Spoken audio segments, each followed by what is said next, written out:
Halo Sobat Arifers, jumpa lagi bersama saya M. Fatur Rahman. Pada kesempatan kali ini saya akan membeberkan sebuah tontonan video menarik, tentunya masih di berita viral kasus Vina terbaru, dimana di sini ada Christian Grace dan tentunya Kang Deddy Mulyadi saat hasil sidang BK kemarin. Mari kita tonton bersama Pak, dan reaksi bersama. Mau ketemu Pak Kasih Umas. Kalau tidak salah ada acara apa nih Bu? Iya, kita mau ketemu Pak Kasih Umas Pak. Oh maaf Bu, Kasih kan ada penjagaan. Oh iya kita ke sana, Bu. Iya. Makanya kami tidak tahu ada acara apa. Iya, kita kalau ke sana. ada syuting apa kan minimal laporan dulu sama kami. Kita ke sana Pak, ke sana. Iya, silakan. Iya. Kita kan nggak masuk daerah terlarang ya Pak. Ini kan Polres itu punya publik ya Pak. Betul, cuman masalah kan kita ada tata krama masuk rumah orang kan ada tata Oh, nggak apa-apa krama Pak. Tadi kita mau masuk, kita pikir biasanya ada di sini, depan itu sini. kan tertulis Pak dari penjagaan. Oh iya Pak, nggak perlu teriak-teriak ya Pak. Iya, makasih ya Pak. Pak siapa? Pak Mulyawan ya. Yuk, kita cari.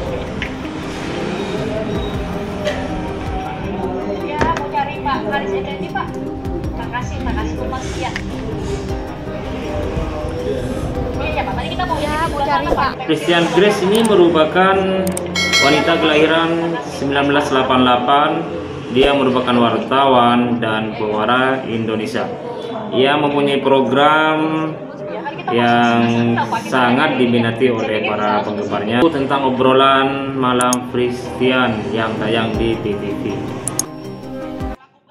Kasus ini, kalau tidak Pak Prabowo sangat mencintai saya dan mendukung apa yang saya lakukan, nggak jadi nyalon gubernur. Serius ini. Saya serius. Jadi kalau dikatakan saya mempolitisasi kasus ini, justru kasus tujur perbinaan ini akan membuat saya batal nyalon gubernur. Batal nggak sih? Nggak kan? Karena Pak Prabowo-nya menggunakan rasa. Di kolom pertanyaan ada yang mengomentari siapakah di balik di belakang Bapak Kang Deddy Mulyadi, dan video ini merupakan jawabannya teman-teman.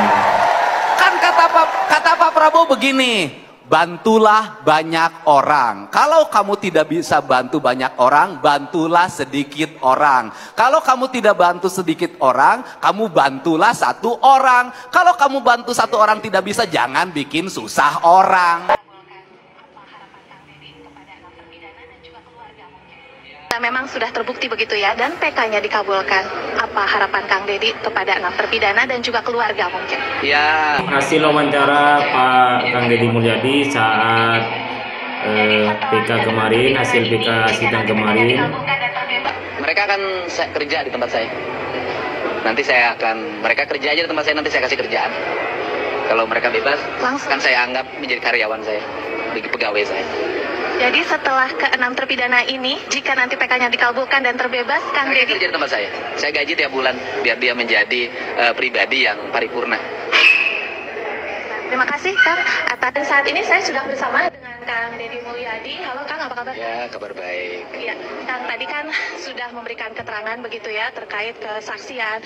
Seperti apa sih yang didengar melalui kesaksian-kesaksian yang sebenarnya sudah sempat curhat gitu ya lewat podcastnya Kang Deddy. Nah, tanggapannya Kang Deddy sendiri bagaimana terkait tadi pandangan yang berbeda dengan jaksa begitu terkait keterangan dari Kang Deddy? Sebenarnya persidangan kali ini paling menarik ya, karena jaksa tidak punya pandangan yang berbeda. Jaksa itu hanya mengkoreksi metodologi saya wawancara, tapi kan metodologi itu bisa diperdebatkan. Tetapi dia mengkritisi metodologi ketika wawancara Ibu Nining.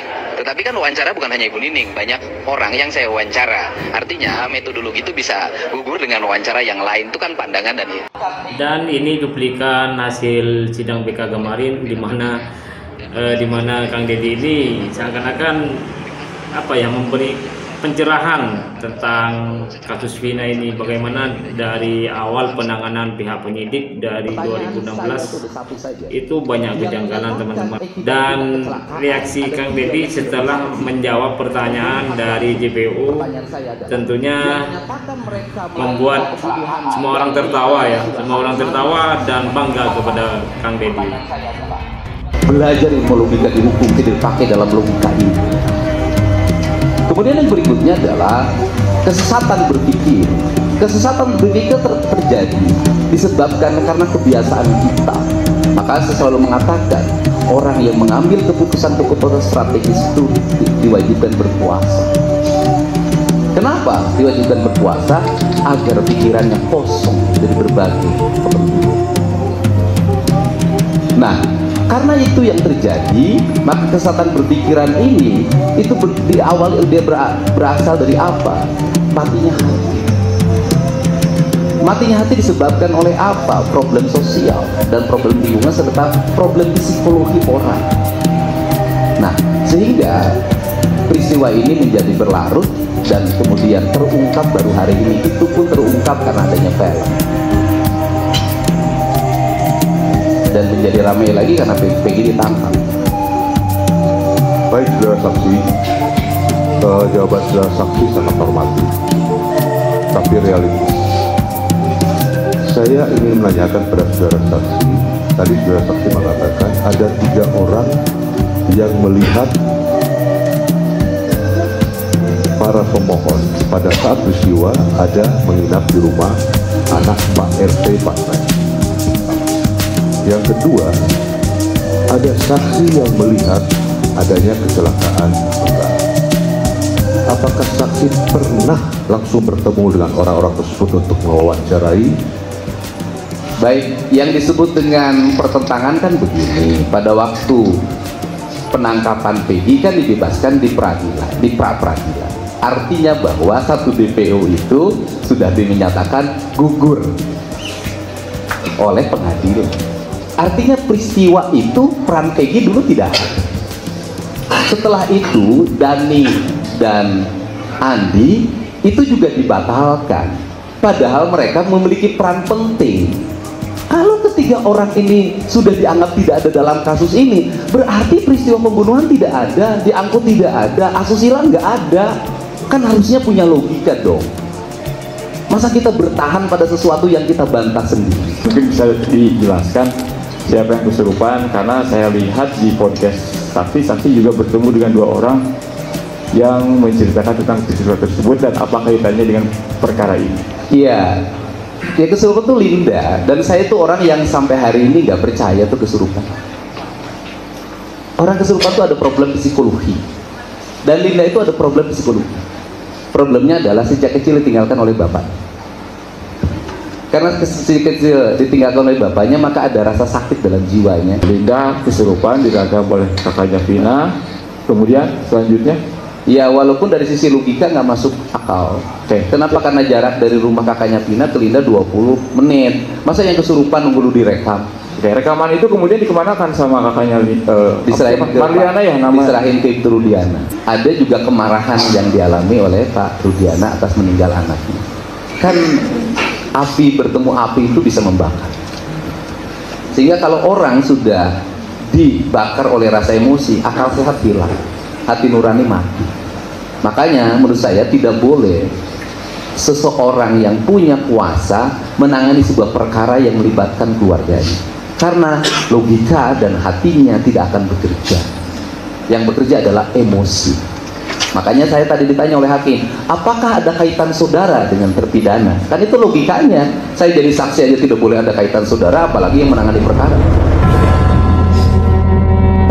Saya bukan tidak sependapat dengan survei Bapak yang lakukan.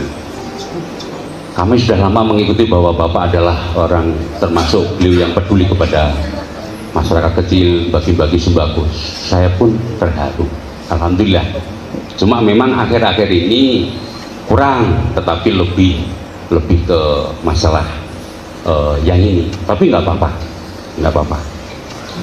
Kemudian, iya, nggak usah ketawa. Maksudnya kalau kita ini memang seperti itu, beliau kami termasuk yang sangat senang karena memang keliling. Cuma akhir-akhir ini berkurang untuk yang ke masyarakat kecil. Boleh saya jelaskan? Lebih dominan ke, mungkin tidak tersorting Pak, mohon maaf. Boleh saya jelaskan? Ya, boleh. Ya, karena bagi saya peristiwa kemanusiaan ini lebih mahal dibanding sembako, Pak. Kami sependapat dan kami bukan menolak mengenai hal itu. Tenang ya. aja, Pak. Baik.